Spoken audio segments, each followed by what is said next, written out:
Hi. Hang on. Gotta fix my chair. Ah, it sort of goes off the carpet, and then I have to squeeze in here. Hello. Welcome. Here I am. So I wrote something on Facebook, and people want an understanding of. They understood what I wrote, but kind of because I sort of it was said right into it without any punctuations or anything, and just a flow of thought coming through, and to explain it all. And a lot comes in from many different sources. And one of the sources on the cycles, I wrote it down here, is an astrologer. And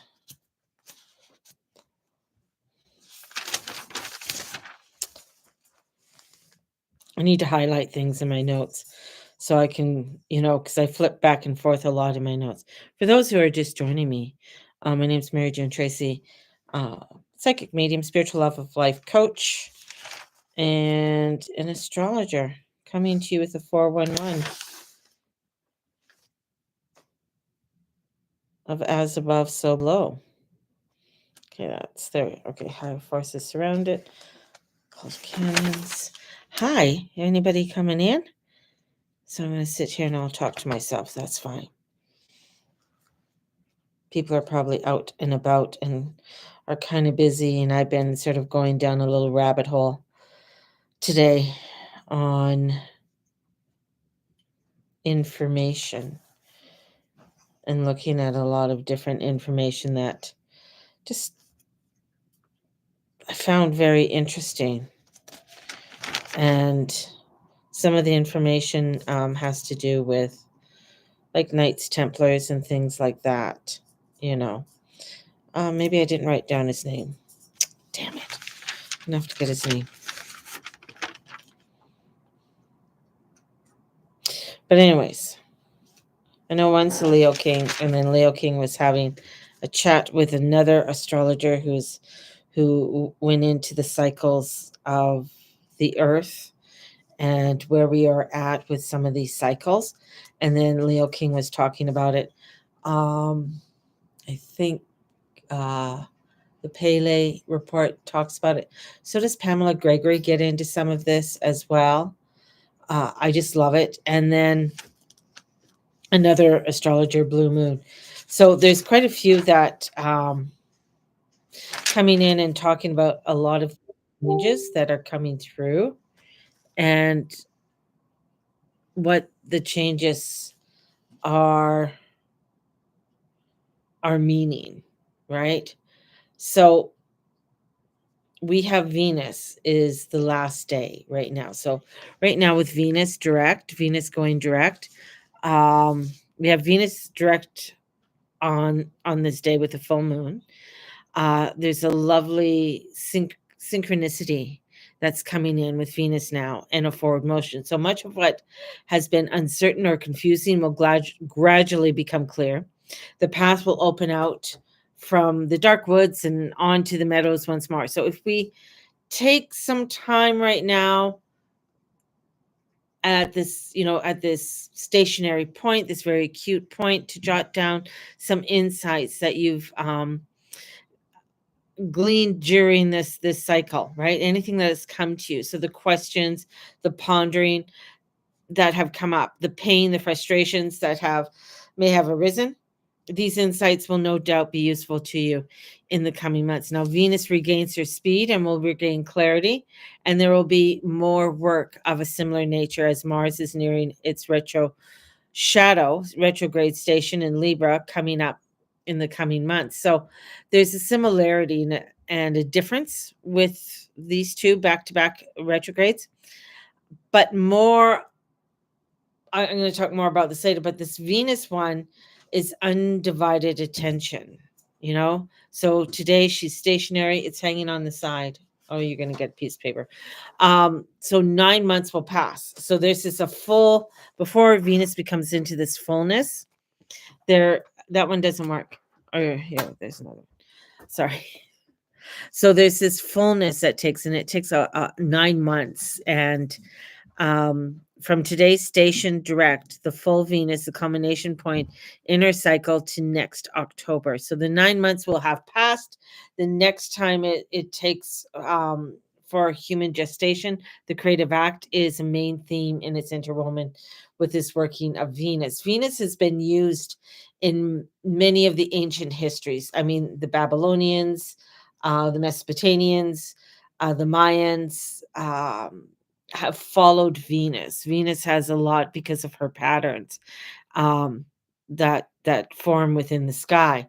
So we are in a process of dreaming up our next important steps in life, and with Venus lightening the way to an outer plane that matches the inner self. So it's time to begin stepping into a new reality. And what is that for you? Beautiful beautiful journaling for this today. Beautiful setting into a new pathway for you. We also have that Chiron that's coming in, that's conjunct and on the full moon axis. So looking at the illumination, and there's two major themes with Chiron. Chiron conjoined Aries, the sun, opposing Libra's moon with this full moon. So further understanding, this is bringing in a further understanding. And Aries, the sun, and Libra, the moon, Mars and Venus fall in almost a perfect square with Mars striding through. So this is like this Venus rules Taurus, she rules Libra. And the second full moon in a row to have a potent Chiron will be that full moon in the Virgo full moon, and with a quincunx to Chiron. So this one will oppose, but what I, to highlight with this and Chiron's influence along with Venus stationary on the same day as this full moon. Mercury also arriving at a direct station, he's direct and has been, this is, old loves coming back to mind, unlike more common experience of people popping into mind and then quickly slipping away. So there's a lot to do with the heart, a lot of bittersweetness that's coming up with. There's a lot of some kind of emotional exorcism that's coming in with this moon, and getting us to really look deeply into our connections and to the flow of our lives. And Chiron and its healing and wounding aspects, especially when it comes to the mind, not just thinking about love lost. This is about what we've been holding on for years. What is that reflection that we have? Because this moon, the full moon, really gives us an introspection on what that reflection is and what we have been hanging on to in our lives, and how we can sort of step forward from this illumination and step forward with this. So it's, I feel like something's swiftly coming in, and this one has this remained tight with Venus and Saturn, and ending the 40-day retrograde and her direction, and the two will glide closer together. And this is Saturn. Saturn is, the timekeeper, and coming together in Pisces in this stationary extended conjunction is an important theme as it closes the Venus retrograde cycle. And the goddess of love, later today, as she arrives only 40 minutes after the full moon, perfects in Libra. And the synchronicity of this all. So Venus is coming in, and as the sun is conjunct with Chiron, the wounded healer, an aspect will be further amplified throughout today. So this moon glides into a place that is opposite with Sun and Chiron, and it's radiant and potent with this full moon, the culmination and the point of a lunar cycle that commences in an Aries solar, from an Aries solar eclipse, followed by Neptune entering Aries soon after. So the cycles and the culminations and the twists and the turns right now. Isn't that how life has been feeling? Truly dizzying, in many ways, very foggy. There's a lot.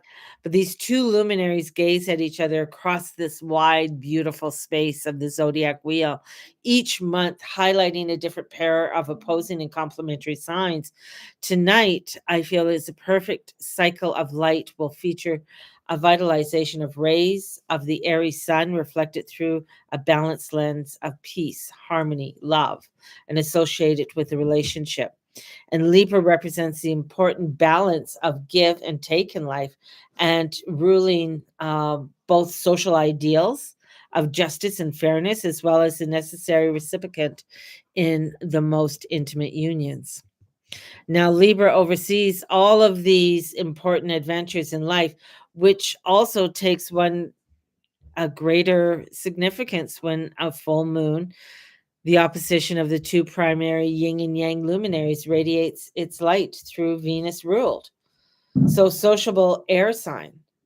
And adding the potency of illumination right now is the Chiron Saturn direct involvement in the lunation of this is very important.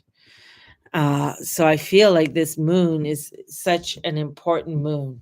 There's such an important power that's coming through this moon, and especially since it to do with the Chiron and with Saturn co-involvement, and the issues around fear, pain, trusting others, opening up the heart. This work of sharing a life, coexisting with another human being, Saturn Chiron infused with this Libra full moon, the balance of give and take, not only in a key intimate relationship, but important connections, family, friends, children, work. Many have been, sources of conflict other over the course of this week. Clues, painful ones, perhaps, as what needs to change in life. Um, Life's realms, Libra's realms of relationship and fertile ground for growth. One of the reasons why Saturn is exalted in Libra. He loves Libra. The Saturnian responsibility to others is the core of the Libra values. Saturn and Venus do get along quite well. And for what other aspects of life provide us with so many opportunities to learn lessons, compromise, consideration, equity, and harmony, fair play, all critical relationship skills and values that must run both ways, reciprocate for a relationship to truly mutually benefit. It's just the beauty of this dance, and the willingness to listen, the manner of courtesy and necessary to meet others halfway. I mean, it's funny because you just saw, if you follow Bill Maher is a huge critic to Trump, right? And Trump just invited him to the White House, right? So there was that interaction. Hey, Lexi, that interaction of Trump and Bill Maher. Bill Maher just he posted some stuff on YouTube. You can look it up on their talk, and it was where yeah, I need to talk. Let's get together and let's listen to each other. And the thing was, is like Bill Maher, even in what he was saying, he says it was good. Like, he was humorous. There was, they talked about many different facts, and not everything that he agrees with that Trump does. And he brought them up, and Trump was fine with that. He made jokes, and Trump laughed at that. So that's where this moon is. It's about coming together and having these conversations, even with people that you don't necessarily agree with, or maybe you don't like too much, or you've called, like Bill Maher had his staff, his writers, write up all the remarks that Trump has said about Bill Myers over the years. And he goes, I'm going to have Trump sign it. And he did. He signed it, right? He goes, maybe next time I'm going to have another list. But that's part of this full moon. That's part of this full action that's coming in. We know things are pooling. We know things are coming up to the surface. This is a time of, of action, getting that action, of doing that action.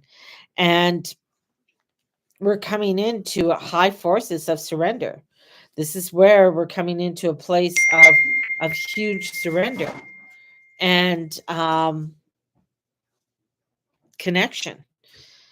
Now, there's so much symbolism that's going on in this world that goes so deeply that sometimes we don't even realize or even take it into consideration, the symbolism that's happening around us. Um, and part of it, we can go back all the way to different parts of history that happen. I know I mentioned the other day about this young girl in 2009 who came out and talked about all the presidents, and that does include Trump. I said it didn't, but it does include Trump. There's one president, I can't remember his name, comes from a Dutch line, that go back to King John. And a lot of the energies and stuff that are coming around with, oh, sorry, I'm getting hot. As I talk, I just of a Saturn and Neptune conjunction of the different harmonies that are at play at this time. And Leo King was saying that part of it, some of the harmonies that with the last time that Saturn and Neptune met, and I think there was another, I think it's Harmony Astrology, the other astrologer was talking about it, was 4,361 BC, prehistory. So that's the Babylonian time. And in their talks, and what they were talking about is like how we are still 3,000 plus years later, we're still in this, energy of the Babylonian time. It's just like, and some of the things that were said, that were held at that time. So everything about this, everything about the Babylonians was written by either the Jews or the Greeks. And you're only given what is brought into your environment. So the thing is that there's things that are being brought in, and there's only so much that is brought into our environment that we are able to choose from. But it's how we utilize to make and use that of what is brought into our environment to make the choices we need to make. Trying to explain that in just easier terms. But there's so many codes that are coming in that are influencing today in our time from 3,300 years ago. And that has to do with that Pluto in Aquarius as well. This energy too from this moon, this Libra realm of relationship is also bringing in a fertile ground for growth. And one of the reasons why Saturn, being exalted. So this is the grace is the Libran higher state of being, right? To bring in that growth, to bring in that cooperation, consideration, graciousness, and allow ourselves to grow and expand from that. And that's what this full moon in this culmination is coming in. And then we have Aries, fiery, yang, ruled, assertive, and courageous, and with Mars, and it's focused on our needs, our individual self. And it is the quest of independence that is paramount. And Aries can err on the side of being too self-centered and rather brusque and impatient. Its martial ability to safeguard the self and get out there and go for it, whatever it wants, and achieve your purpose, successful, intended, important fires of passion. We got to pay attention to how we cultivate what gets the heart pumping and the blood flowing are all the keys to this full moon. Like, what is drawing us? Is there a desire for peace and harmony within our lives, where, which is, I think, very craving for so many of us at this time, and it's so deeply. And here our own life can become neglected, and a central part of what we can lose with what is going on and in and around us. I did, as I said at the beginning, I was doing a deep dive, and, I went all the way, looking at some of the things of the Council of Nicaea, And the Council of Nicene is the council that made and said Jesus is God. And and had the cross. But the thing is, I think, when I look at the cross, I always look at an equal armed cross. I don't, the elongated cross is not in alignment with a lot of how the symmetries and the functions of how the earth is. And there's a balance, and that one is out of balance. And this is where it had 20 church laws that it brought forth, right? And from these 20 laws, and they were called canons. And these 20 canons came about. Now there's many more that were added since then, but the seventh one has to do about Jerusalem, the honorary rights of the See of Jerusalem, the Jerusalem role, first century Christianity, and the divine of the ministry of Jesus in the apostolic age, as recorded in the New Testament, gives it great importance both culturally and religiously in Christianity. So Jerusalem is considered the cradle of Christianity. It also has importance to Jews. It also has importance to Muslims. It is that cradle of energy, and not one of them agree with each other. But then Pete Hegseth tattoo, and he is Secretary of Defense for Trump, has a tattoo, and his tattoo is very symbolic, especially with what he's been given. So there is, especially with this Aries energy that is coming in, and then we have that Saturn Neptune energy that's going to be coming in, and then they'll be conjunct in February of next year. Whew, and this full moon is sort of a kickoff point, and this is a military campaign. And looking at the tariffs, and how the tariffs are just sort of a ball being thrown into the court to see how it gets kicked around, and how things are going to be holding up. This is also having to do with the Magna Carta. And the Magna Carta, which was 800 years ago, 1215. And this is part of this big cycle, in this Saturn cycle, where the Magna Carta in 1215 had Saturn in Libra opposite Neptune in Aries. And now we're going to have the two of them conjunct for the first time in over, 3,300 years. In Aries. I'm going to state that, in Aries.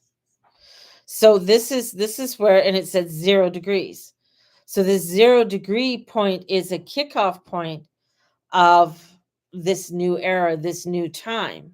And especially when Saturn goes in there in May of this year, which is also another cycle, which goes back to how Nostradamus did the cycles.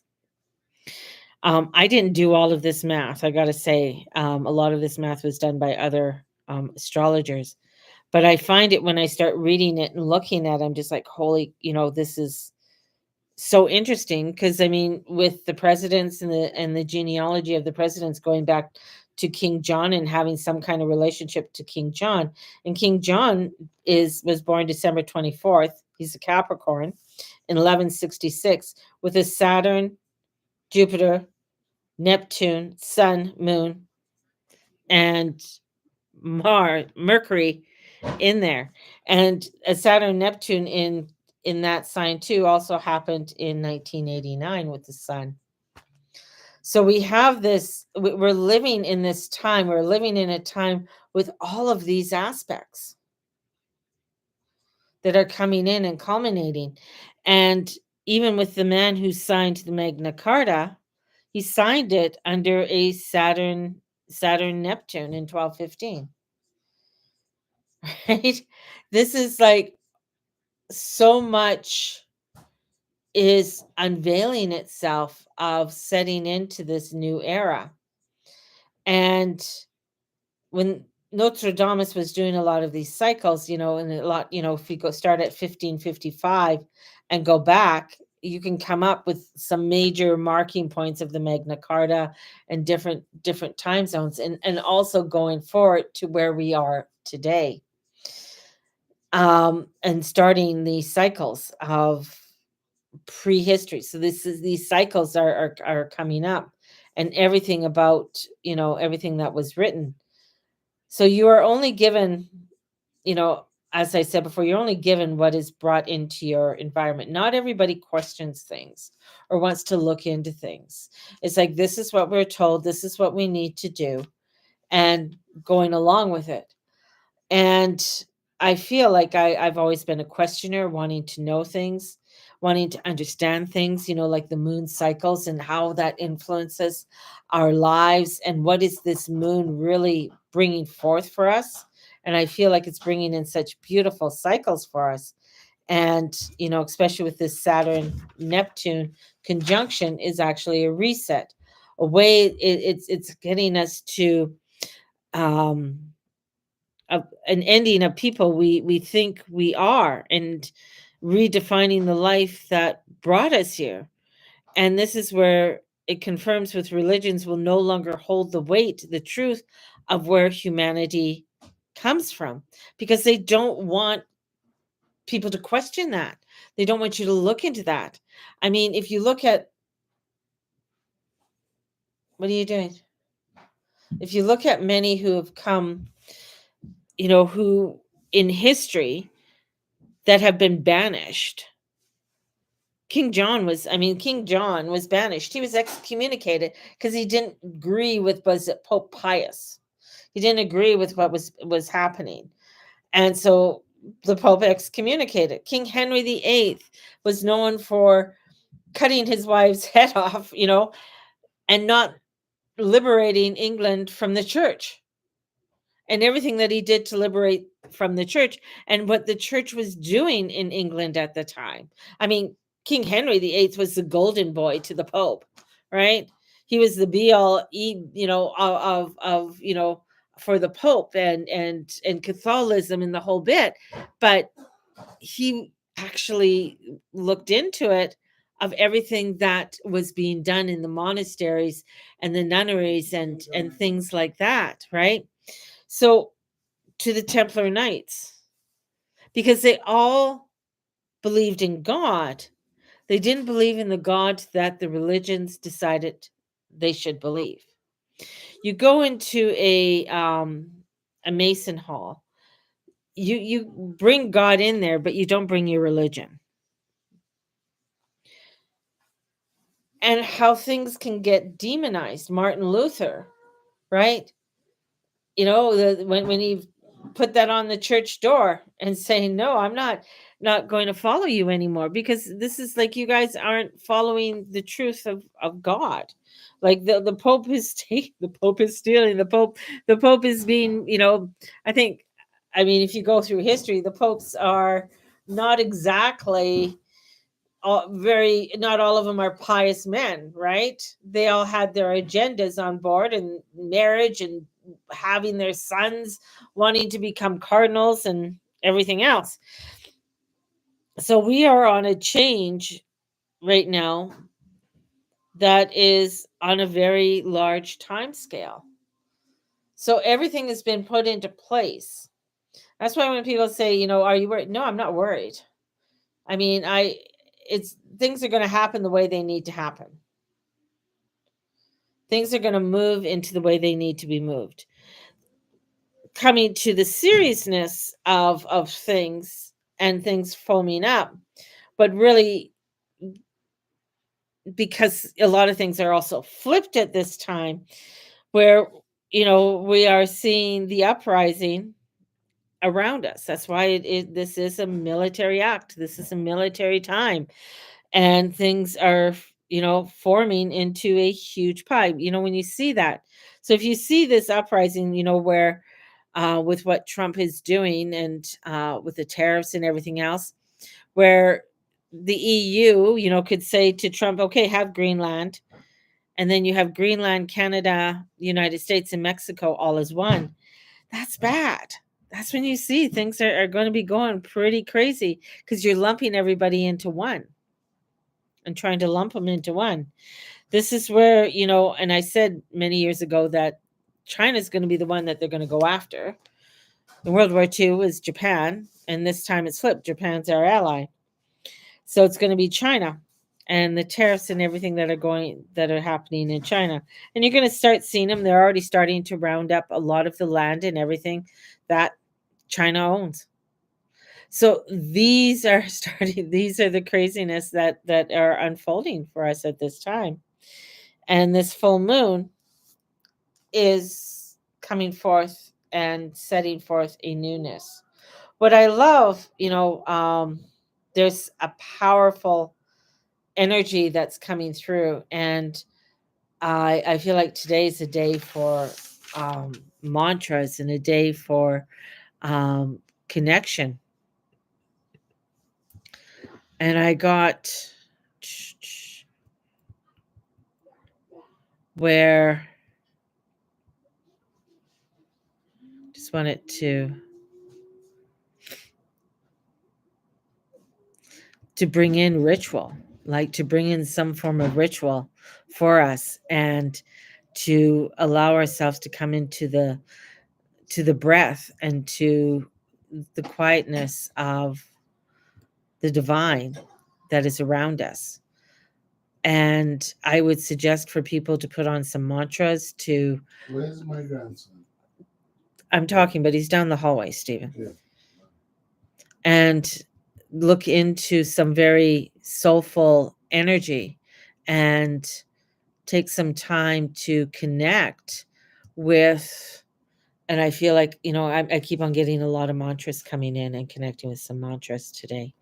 And I was going to go on a labyrinth walk, but a couple things have come up that is just not feasible for us to go out and do that today. But I'm going to see sometime during the week to be able to go do and to connect with a labyrinth walk, and go and do a labyrinth walk this week. I think that's going to, help to connect with a lot of the energies. But as I said today, take a look at what has been coming up for you during this time, and take this time to really do some soulful things and do some journaling on that, and that's going to connect you in some new ways. Anyways, I babbled on a while here. I'm going to send you guys out with so much love, and have a beautiful, beautiful full moon. Bye bye.